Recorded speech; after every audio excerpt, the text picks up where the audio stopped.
పట్నంలో ఆషాఢ మాసం బోనాలు ఒడిచినాయి. ఇప్పుడు ఊళ్ళల్లో సాలైనాయి. నెలల దాకా పల్లెలలో వారానికో కాడ అయితేనే ఉంటాయి. ఆడపిల్లలు ఇంటికొస్తారు. ఊరి దేవతకు బోనాలు పెట్టుడు, యాటలు గోషుడు జోరుగుంటాయి ఊళ్ళల్లో సంబరాలు. ఇప్పుడు గిదెందుకు చెప్తున్నానంటే ఇగో గీ వార్త చూడుర్రి, మీకే ఎరకైతుంది. పచ్చని అడవి నిండా చెట్ల నడుమ గూడాలు.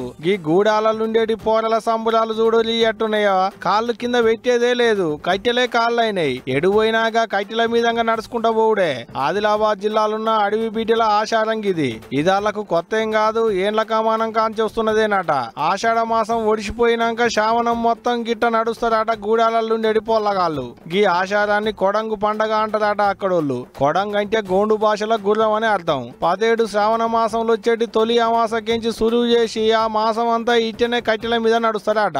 ఈ పండగను సురువు చేసేటందుకంటే ముందుగాల అడవిలకించి ఎదడి బొంగులు, మోదుగాకులు, మొరం పట్టుకొచ్చి గావిడికి నైవేద్యాలు పెడతారు. అప్పటి సంది మాసం అయిపోయేటి దానిక ఓ నెలల పాటు గూడాలనుండేటి పోరగాళ్ళంతా గిట్ట ఎదడి బొంగుల మీదనే నడుస్తారన్నట్టు. ఇంట్లో నుంచి బయటికి రావాలన్నా, బయటకు పోవాలన్నా ఈ కట్టెల మీద నడవాల్సిందే. కాళ్ళు కింద పెట్టేది లేదు, కట్టెలు లేకుండా బయటకు వచ్చేది లేదు. గిట్ట నడుచుకుంటా వాళ్ళ ఆరాధ్య దైవం జాగే మాతలి అమ్మవారికి పూజలు చేస్తే మంచి జరుగుద్దని అక్కడ వాళ్ళ నమ్మకం. ఆషాఢ అమావాస్య నుంచి మొదలవుతున్న ఈ కోడంగ్ అనే పండుగ నెల రోజుల పాటు కొనసాగిస్తున్నాం. ఈ కోడంగ్ అనే పండుగ ఆనవాయితీ నుంచి వస్తుంది. మా తాత మురుతాతల నుంచి వస్తున్నటువంటి ఈ పండుగ మేము ఇప్పటికి కూడా కొనసాగిస్తున్నాం. ఇంకా ఈ పండుగని భవ్య తరాలకు, ఇంకా రాబోయే తరాలకు కూడా మేము ఈ పండుగను మేము కొనసాగిస్తున్నాం.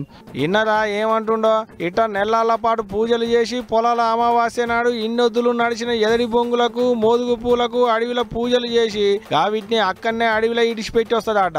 ఇది ఇప్పటి సంది వస్తున్నది కాదు, తాత ముత్తాతల కాలం కాంచి వస్తున్న ఆచారం అంటున్నారు. ఏదేమైనా ఆదివాసీల ఆచారాలు పండగలే అలాగుంటాయి పోండ్రి.